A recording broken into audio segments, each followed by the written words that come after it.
Efésios 3,14. Por esse motivo, dobro os meus joelhos diante do Pai. Ou por essa causa, eu me ponho de joelhos. Poder sentar em nome de Jesus. É uma palavra muito conhecida, mas na segunda-feira, aqui a gente costuma tirar uns papeizinhos, né? De o que é para ser feito durante a semana. E falar igual o pastor Marcelo, hashtag fica a dica, você que não vem, venha. E cada segunda-feira é tirado algo para que nós venhamos fazer. E é justamente engraçado que quando a gente tira algo e não faz naquela semana, quando tira o papel, tira a mesma coisa para fazer. Enquanto você não faz aquilo que foi tirado, não é anulado aquilo que é para você fazer. E essa semana eu tirei o papel e era para preparar uma ministração.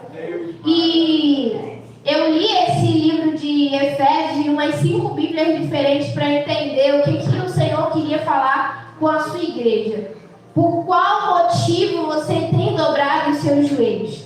Aqui a gente tem um exemplo de Paulo, que muitas pessoas pegam esse texto isolado para pedir bênçãos a Deus. Por esse motivo, porque eu quero uma casa própria, eu vou dobrar os meus joelhos. Porque eu quero uma porta de emprego, eu vou dobrar os meus joelhos. Mas só que a atitude de Paulo aqui de dobrar os joelhos não é para bens materiais ou para coisas específicas que ele almeja ou ele deseja alcançar. Mas o motivo de Paulo dobrar os joelhos é para que haja conversão, é para que haja batismo com o Espírito Santo, é para que haja vidas no altar, para que a família e a igreja continua e permaneça reunida. Por qual motivo você tem dobrado os joelhos? Aleluia. O livro de Efésios vai contar um pouquinho da história, de Paulo. Aqui da cidade de Éfeso, ele deseja escrever essa carta para Efésios, aquele povo que estava ali. E lá no capítulo 1 vai dizer: eu, Paulo, estando preso, escrevo a vocês de forma resumida e descomplicada para que vocês entendam o que Deus quer falar com os seus filhos. É interessante que Paulo ele poderia escrever com palavras elaboradas e várias outras coisas, mas ele fala que ele quer falar de uma forma descomplicada para que as pessoas entendam. O Espírito Santo de Deus ele descomplica as coisas na nossa vida. E porque muitas das vezes nós não entendemos alguma coisa, é porque na maioria das vezes estamos fora do centro do querer de Deus. E é por isso que sempre estamos confusos, não entendemos o plano de Deus para a nossa vida. Quantas pessoas você pode chegar aí na rua e perguntar: qual é o plano de Deus para a sua vida? Não sei, ainda não sei. Qual é o seu chamado? Não sei. Qual é o seu propósito? Não sei. Deus chamou todos nós com um chamado, com um propósito e com um objetivo. Se você ainda não sabe o que é, porque você ainda não está centralizado no centro do querer de Deus. Quando Paulo ele vai escrever essa carta para Éfeso, ele diz: eu estou preso, mas eu sei por que eu estou aqui, por causa de Deus. Eu estou preso porque tenho um objetivo. Eu preciso continuar anunciando o Evangelho em qualquer circunstância que seja. E Paulo justamente escolhe, como diz o ditado no mundo, catucar a onça com vara curta. Ele vai justamente mandar uma carta para Éfeso. Lá onde tem um templo da deusa Diana, ou deusa Artemis, e uma cidade idólatra, um povo idólatra, e Paulo é por esse motivo que eu vou dobrar o meu joelho. Aleluia. É por essa causa que eu estou preso, é por causa de vocês que eu estou preso, para anunciar o Evangelho. Não importa que eu tenha que passar toda a minha vida aqui preso, eu vou dobrar os meus joelhos para que vocês encontrem a salvação. Aleluia! Paulo, ele não coloca ali na carta, em momento nenhum você vê Paulo questionando no livro de Efésios, você pode ler de frente para trás, de trás para frente, 6 capítulos, e em nenhum momento Paulo está questionando que ele está preso. Mas por 2 vezes seguidas, tanto no capítulo 1 quanto no capítulo 3, Paulo para tudo aquilo que ele está fazendo e dobra os joelhos. Paulo era um homem de responsabilidades. E a maior responsabilidade, ele diz aqui inúmeras vezes, é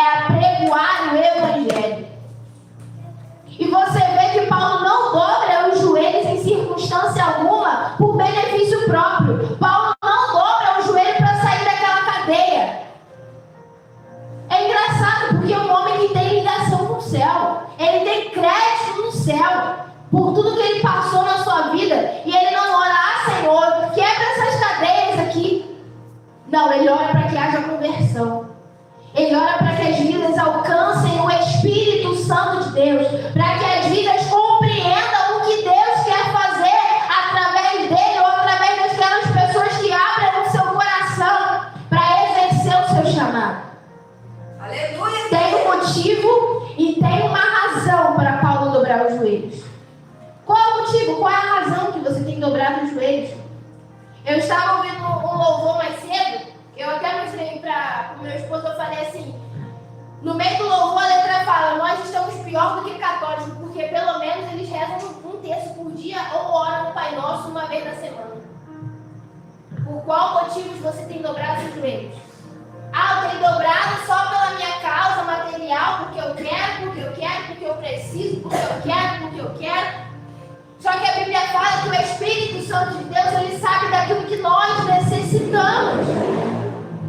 Qual é o motivo, qual é a razão que você dobra os seus joelhos para passar tempo? Para dar um check na sua lista, orei hoje?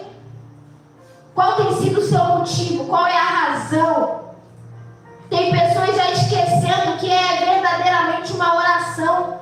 Porque já dobra, Senhor, eu te peço. Não há agradecimento, não há uma conversa, não há uma petição, Senhor, o que o Senhor quer comigo? O pedir já é um ato tão favorável, ou tão mais fácil de ser feito, que nós esquecemos de agradecer e perguntar por que estou aqui, por que o Senhor quer que eu faça, o que o Senhor quer que eu faça. Paulo, ele não dobra os joelhos para pedir por merecimento dele ou para as paixões e as razões dele. Ele ora por alguém, por uma nação, por um povo que precisa ser liberto de uma idolatria, por um povo que precisa verdadeiramente se converter de corpo, de alma, de espírito em verdade. Eu acho interessante que Paulo, no capítulo 1, ele fala que ele está preso por causa de Deus, por causa do Evangelho. E ele não fala em hipótese nenhuma, eu estou triste, eu estou aqui por obrigação. Ele diz, é a minha responsabilidade estar aqui. Quando você entende qual é o seu chamado, qual é o seu propósito, você para de questionar. Quando você entende para que Deus te chamou, você para de questionar. Paulo, ele poderia falar, olha essas cadeias, olha essas prisões, olha pelo que eu estou passando, olha esse açoite. Não, eu sei a minha responsabilidade, qual é o motivo que eu estou aqui. Quando você entende o para quê, você não se questiona. Porque Deus tem um propósito para tudo debaixo desse céu. É interessante que às vezes você não consegue abrir a sua mente e entender o que o Senhor quer na sua vida. Não é a primeira circunstância que Paulo está preso. Quando ele está preso com Silas, ele fala, vamos cantar. O que tem na cabeça desse homem? É entender o propósito da vida dele. Que a vida dele não é só para viver as paixões da carne dele, ou o que ele acha favorável. A vida dele é em prol do Evangelho. E é por isso que em todas as circunstâncias que ele passa, ele adora, ele ora, ele clama, porque ele entende o propósito. Glória. Para de questionar e entenda o propósito. Para de murmurar e comece a dobrar os joelhos por uma razão, por um motivo, por um povo, por uma nação. Aleluia. Por alguém que se precisa se converter. Para de orar pelos seus interesses próprios, só pelo aquilo que você quer, e pensa por uma alma que está sedenta de Deus, ou precisa do Espírito Santo de Deus, ou precisa ser convertida, e somente quem convence é o Espírito Santo, e o Espírito Santo vai atuar mediante a minha e a tua oração. Aleluia. Tem pessoas, esse é o trabalho do Espírito Santo, eu vou dormir.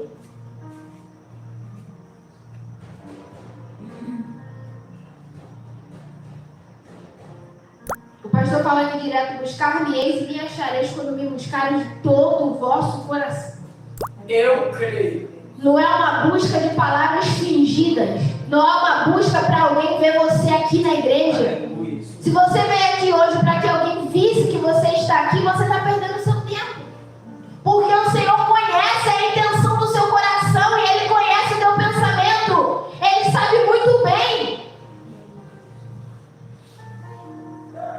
Em meio a tanta turbulência, Paulo tem que liderar, Paulo tem que administrar, Paulo tem que se alimentar na cadeia, Paulo tem que ver os carcereiros, Paulo tem tantas divergências, tantas coisas que ele está passando ali no meio da trajetória dele, mas a cabeça dele está no alvo.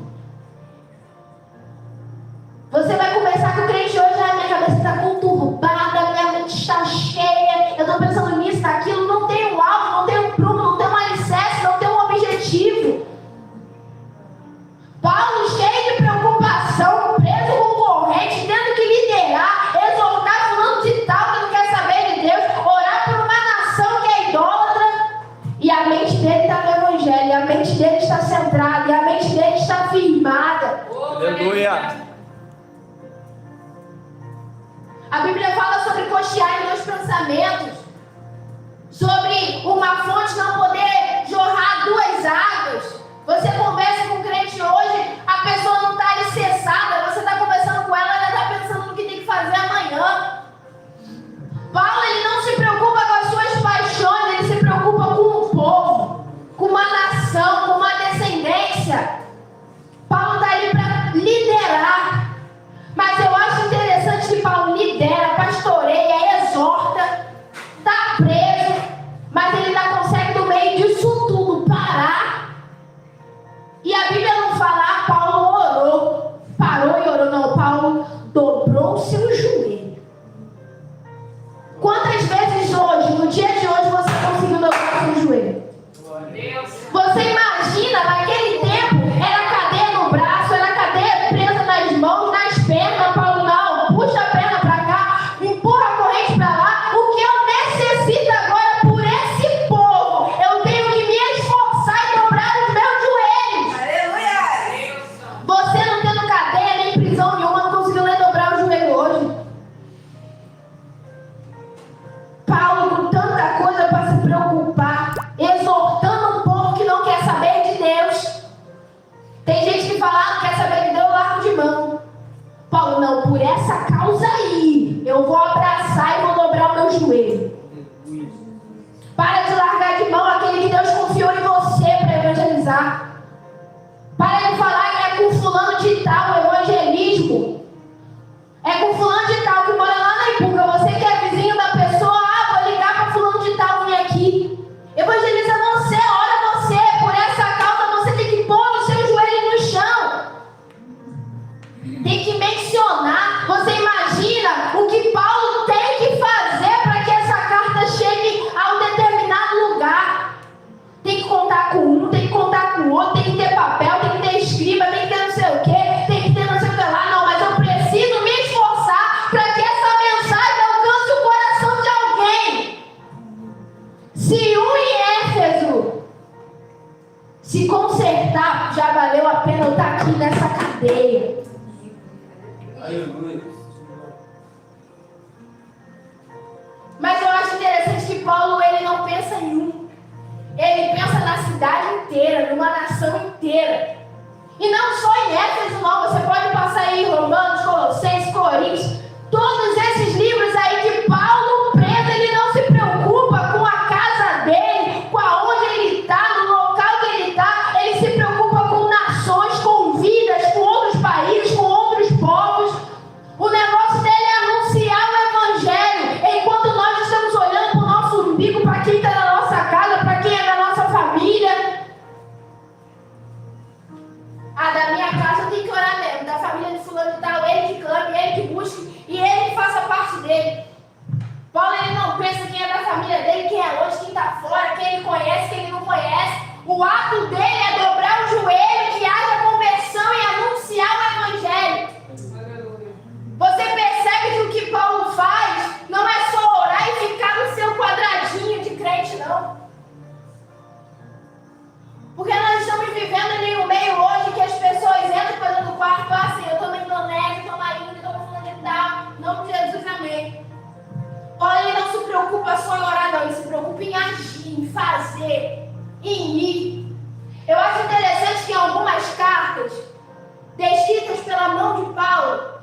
irmãos, eu não posso ter convosco agora porque eu estou preso, mas assim que eu estiver solto, eu irei ter com vocês para ver o andamento da obra. Ah, se consertou, agora basta do pastor. Paulo, ele não só levanta líderes, ele só não levanta discípulos, ele tem o cuidado de retornar até a cidade e ver se estão todos ali alicerçados na mesma fé. Glória a Deus. Você entende o que é liderança? Você entende o que é se preocupar com vidas? É estar preso, mas ainda estar preocupado se fulano de tal se consertou, se reconciliou. Paulo tem essa preocupação. Você vê dentro desse livro, dentro do livro de Efésios, não estou falando da Bíblia inteira, mas andar com Cristo, chamado, conduta e dever. Você vê o homem renunciando à própria vida, renunciando à sua família, renunciando àquilo que muitos queriam ou almejavam na idade dele, para se pôr de joelho por muitos que não queriam nem saber do nome de Cristo. O que você tem negado para que uma alma seja salva? O que você tem deixado para trás para alcançar outras vidas que ainda não ouviram o nome de Deus? Pregar para quem conhece é muito fácil. Pregar para quem já esteve aqui é muito fácil. Se prepara para falar com ateus. Se prepara para falar com aqueles que não querem ter você nem pintado de ouro. Se prepara para as nações. Se prepara para o hit. Anos atrás, as pessoas ficavam felizes da vida quando tinham hit, quando era o evangelismo. Hoje pode-se contar no dedo quem quer fazer missões em outros países, quem quer aprender novas línguas, quem quer escrever ou abençoar outros países. Não estou falando que você não tem que fazer no seu território, mas você tem que pensar em coisa grande, naquilo que o Senhor tem para a sua vida. A Bíblia fala: pede-me as nações e eu te darei. Quantos aqui hoje dobraram o joelho por uma vida que nunca ainda não conheceu ainda Jesus? Quantos aqui hoje dobraram o joelho para que uma pessoa seja convertida? Quantos aqui hoje falaram do nome de Deus para alguém? Quantos aqui hoje dobraram o joelho para pedir a Deus uma bênção financeira? Nosso dobreiro está dentro do hospital. Ninguém levantou a mão? Quantos aqui hoje dobraram o joelho pedindo a Deus uma bênção financeira? Eu quero um monte. Quantos aqui hoje dobraram o joelho para agradecer a Deus que acordou? Glória a Deus. Quantos aqui dobraram o joelho ontem antes de dormir? Quantos levantaram pela madrugada? Quantos oraram por um vizinho que ainda não ouviu a palavra de Deus? Seu irmão falou só o pastor. Por qual causa você tem dobrado o joelho? Qual é o motivo? Vamos nos levantar, vamos reagir, vamos acordar para a vida. Andar com Cristo, chamado, conduta, dever. Eu acho interessante que Paulo, ele chega e diz: nós somos todos filhos e todos nós temos o direito da mesma herança. Eu creio. É interessante que Paulo fala tanto os judeus quanto os que não são judeus, quanto os que são de Israel, quanto aqueles que não são, tem como repartir da mesma herança. Paulo quebra um tabu ali. Ele mostra ali um Deus que não faz acepção de pessoas. Ele mostra ali para os filhos que a herança deles é ter o Espírito Santo. Quantos aqui clamaram pedindo a Deus o Espírito Santo? Glória a Deus. Pedindo para que o Espírito Santo rege a sua vida.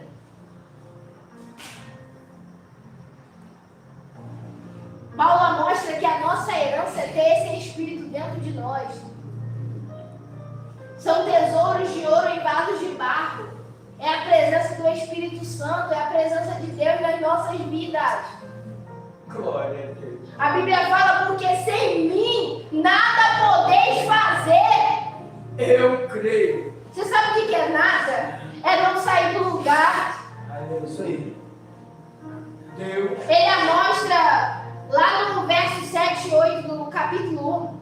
que o Espírito Santo traz consigo a redenção, sabedoria, perdão, entendimento.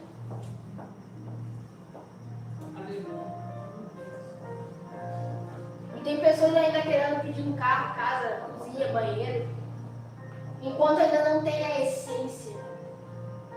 Deus ainda não vai te dar nada enquanto você não tiver a essência. Enquanto você não tiver o Espírito Santo de Deus, para que você consiga discernir. O Espírito Santo de Deus te dá discernimento, te dá entendimento, te dá capacidade para amadurecer na fé. Era para nós estar muito lá na frente, já ter conquistado muitas coisas, se nós se posicionarmos como Paulo está trazendo um povo perverso. É por isso que ele dobra o joelho. Só vive uma vida de oração quem tem o Espírito Santo. Se você está orando pouco, é porque o Espírito já pegou as malas e foi embora. Se você está orando nada, eu não vou nem dizer quem está habitando em você.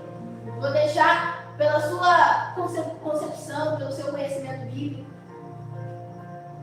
O Espírito Santo, ele te impulsa a orar. Ele intercede por nós com gemidos inexprimíveis. É Ele que leva nossas orações até Deus. Se Ele não está lado a lado nas suas decisões, em todas as circunstâncias e em todas as situações, quem está te acompanhando no seu dia a dia? Quem está te instruindo a escolher alguma coisa? Porque a Bíblia fala que é o Espírito Santo que dá discernimento e sabedoria. Eu creio.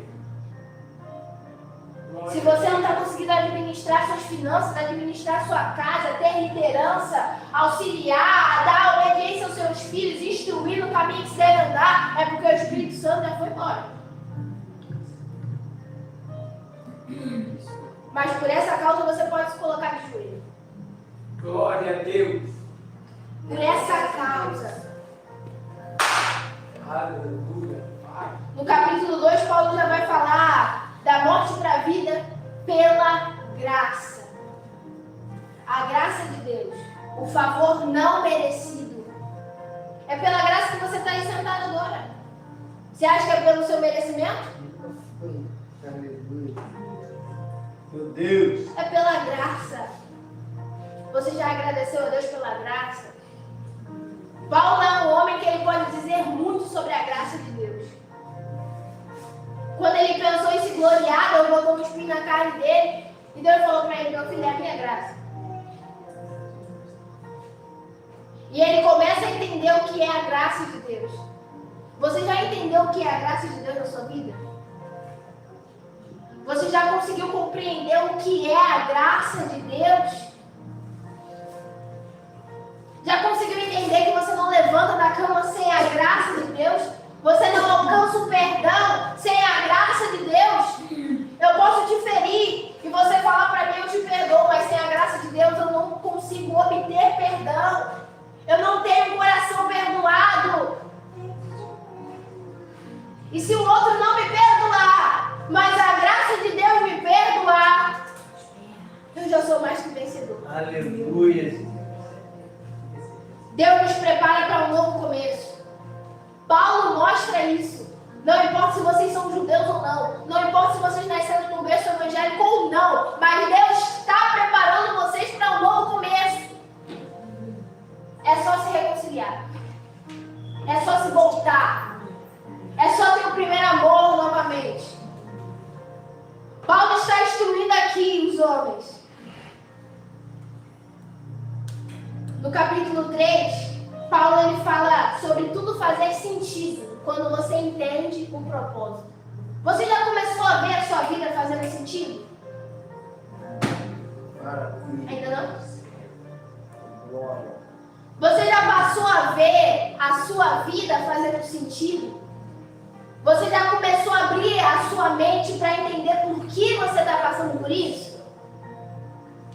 Paulo ele fala: agora tudo faz sentido quando a gente entende o propósito. Quando o pastor estava internado, um homem que estava lá, ele falou assim uma frase, e a gente até imprimiu e colocou em cada maca: só vive o propósito quem suporta o processo. Glória a Deus. Aleluia.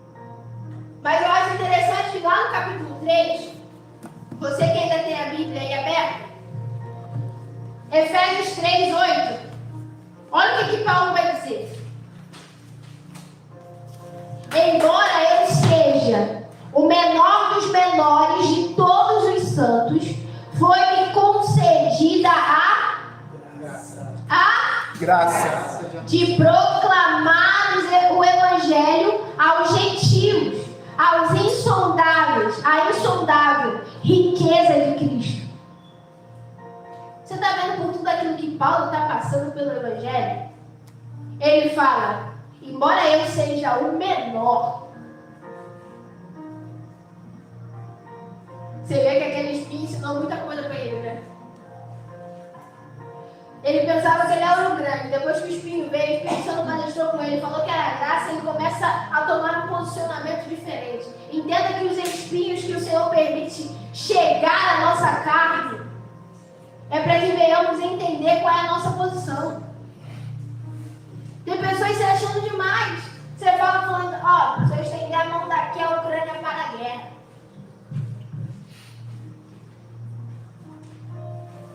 A pessoa ora uma vez no mês e acha que está com essa ligação toda. Eu não estou falando aqui que o Senhor vai ver a sua medida de oração, mas se você não vive uma vida de constante oração, as coisas não vão acontecer como você determina, não. Ah, o que eu determinar vai acontecer. Ainda hoje. Nem na vida do teu filho você está determinando, tá daquele jeito. Está determinando. Você fala, senta aqui, o menino, tchau, mãe. A falta de oração te faz você dar uns passos para trás, regredir. Te faz ficar sem o Espírito Santo, sem discernimento, sem sabedoria. Aí você pensa que está independente. Você está independente de Deus, independente do mundo, independente das bolotas de Satanás, independente daquilo que o diabo te oferece. Quando você para de ter uma vida de oração, de constância, de vigilância, de buscar a presença de Deus, você está falando, diabo, pode me dar o que você tem aí já preparado para mim. A Bíblia fala como novamente nós dizemos, sem mim nada podeis fazer. Lá no 13 vai dizer, portanto, rogo-vos que não vos desanimeis por causa das minhas tribulações. Olha isso. O homem está preso, encorajando alguém que está solto, vivendo a sua vida, como diz o mundo, a moda bambu. E ele fala, irmão, fica tranquilo aí, não se preocupa comigo aqui não. Não fica entristecido pela minha tribulação, não. Olha o que ele diz. Das minhas tribulações em vosso benefício. Paulo, ele entende que ele está preso por causa daquele povo. Ele fala, as tribulações são minhas, mas é pelo benefício da conversão dessa nação. Por nisso, esta está a vossa glória. Conversão de vidas. Quantos oram por uma vida? Paulo está dizendo, não fiquem tristes. Eu sei que eu estou preso aqui, mas é pelo benefício de vocês. É para que vocês cresçam. É para que vocês permaneçam firmes. Para que vocês tenham raízes. Paulo, ele ora lá no 16 e diz, oro para que ele vos fortaleça. Oro para que vocês tenham alicerce. Oro para que vocês estejam enraizados. Paulo, ele afirma que todos participam na promessa. E o interessante dessa Bíblia aqui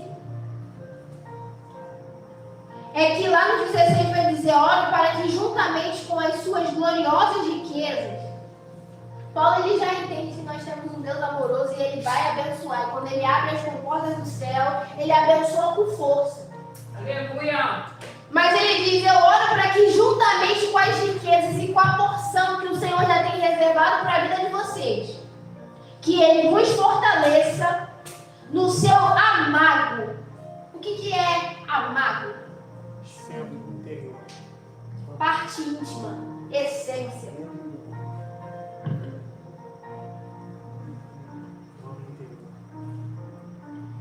Eu acho interessante o que Paulo diz aqui. Do vosso ser, com todo o poder, por meio do Espírito Santo. Mais uma vez, Paulo fala do Espírito Santo aqui. Para que Cristo habite por meio da fé no vosso coração, no vosso amado, na vossa essência.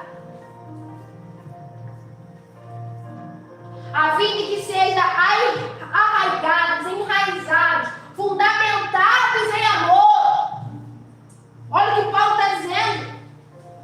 Vos seja possível em união com todos os santos, para que possam compreender a largura, o comprimento, a altura, a profundidade dessa fraternidade. Conhecimento, discernimento, entendimento. Paulo mostra a mensagem que é acessível e acolhe a todos. Paulo ora por conversão. E o último trecho que nós vamos ler aqui é o verso 20 para a gente finalizar. Que eu não vou deixar o bolo todo para hoje, não. Vou deixar o pastor continuar fatiando aí domingo. Que eu deixei a outra parte do esboço com ele. Versículo 20. Aquele que é poderoso. Não, eu queria que você se colocasse de pé, porque é uma palavra muito forte para você estar sentado aí, dormindo, babando, comendo biscoito. Maravilha. Vem cá, meu Deus, vem cá. Lê o 20. Aleluia. Olha, aquele que é poderoso para fazer infinitamente mais do que tudo quanto pedimos ou pensamos, conforme o seu poder que opera em nós. Aleluia. Aquele que é poderoso para realizar infinitamente mais do que tudo que pedimos ou imaginamos, de acordo com o seu poder que age em nós. Tudo, muito, mais, abundante, além. Quem tem essa versão? Eu. Olha essa versão. Quem tem essa versão da Bíblia?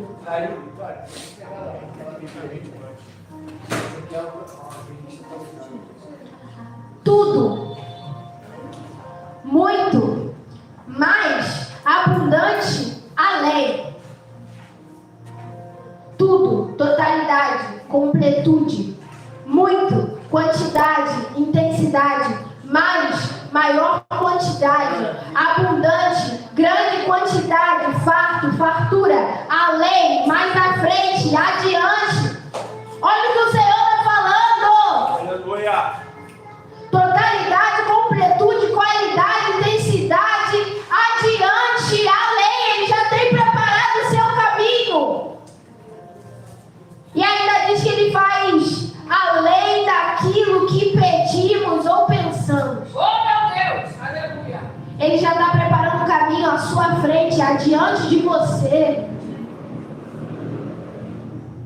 O segredo é confiar e descansar na promessa. E entender a sua posição na qual o Senhor te chamou, na qual o Senhor te elegeu, que não é para ficar dormindo no banco depois que acabar o culto, não. O Senhor te elegeu para coisas maiores. O Senhor me chamou para coisas maiores, para obras maiores, para feitos maiores.